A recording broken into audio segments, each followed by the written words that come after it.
بسم اللہ الرحمن الرحیم۔ قوم نوح علیہ السلام خود عذاب کیوں مانگتی تھی؟ حضرت نوح علیہ السلام کی قوم کا عذاب مانگنا۔ حضرت نوح علیہ السلام کی قوم اتنی بدبخت تھی کہ انہوں نے حضرت نوح علیہ السلام کی فرما برداری کی بجائے عذاب مانگنا شروع کر دیا، اور حضرت نوح علیہ السلام کی مخالفت کی۔ قرآن مجید میں اللہ تعالیٰ نے ارشاد فرمایا،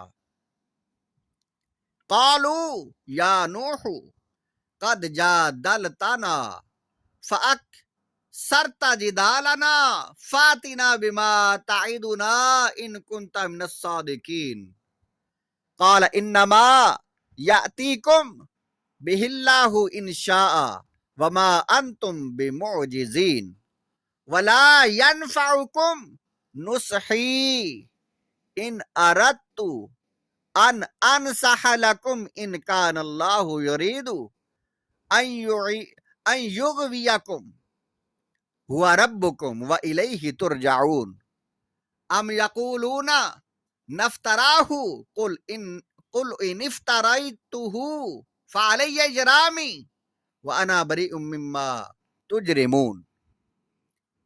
قرآن پاک میں اللہ تعالیٰ نے ارشاد فرمایا، انہوں نے کہا اے نوح تم نے ہم سے بحث کی اور بہت زیادہ بحث کی،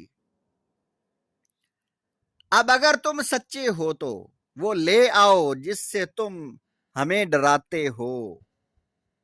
نوح نے کہا اگر اللہ نے چاہا تو تم پر وہ عذاب اللہ ہی لائے گا،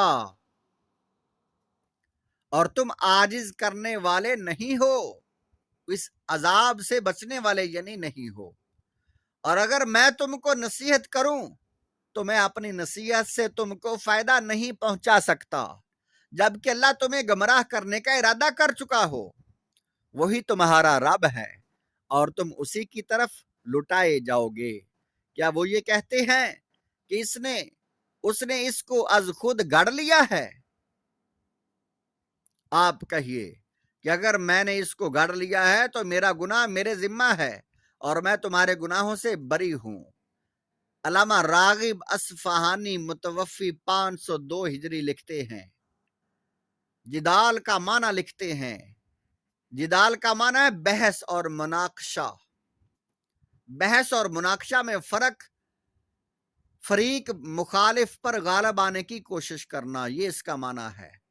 بحث اور مباحثہ مناقشہ میں فریق مخالف پر غالب آنے کی کوشش کرنا۔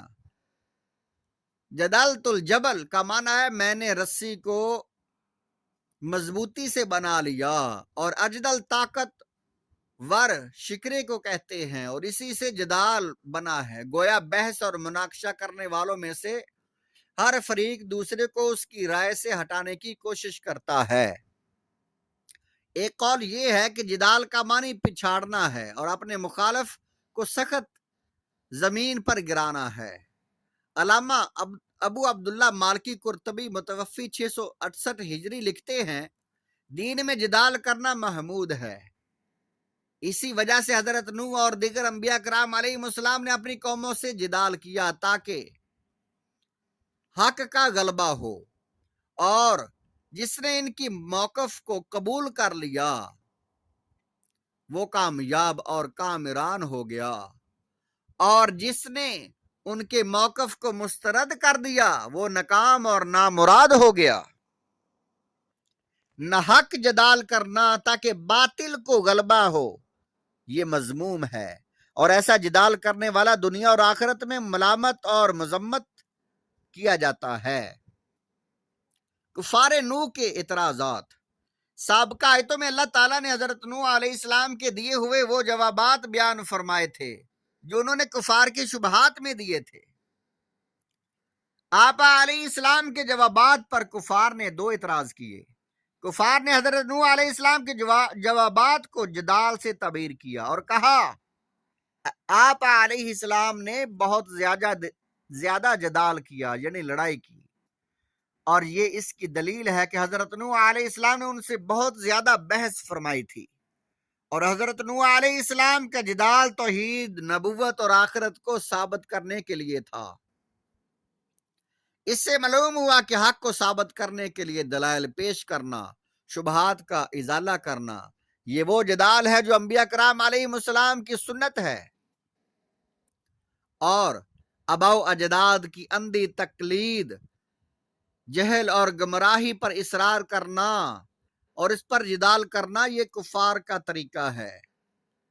حضرت نوح علیہ السلام ان کو جس عذاب سے ڈراتے تھے، کفار نے ان سے عذاب کو بعجلت طلب کیا، یعنی جلدی مانگا، اور کہا کہ اگر آپ سچے ہیں تو ہمارے پاس اس عذاب کو جلد لے کر آئیں جس سے آپ ہم کو ڈراتے ہیں۔ حضرت نوح علیہ السلام نے اس کے جواب میں فرمایا تھا کہ اگر اللہ تعالیٰ نے چاہا وہ عذاب تم پر اللہ تعالیٰ ہی لائے گا، اور تم اس عذاب کو پھیرنے کے لیے تم اس کو عاجز کرنے والے نہیں ہو، یعنی اس عذاب سے بچنے والے نہیں ہو۔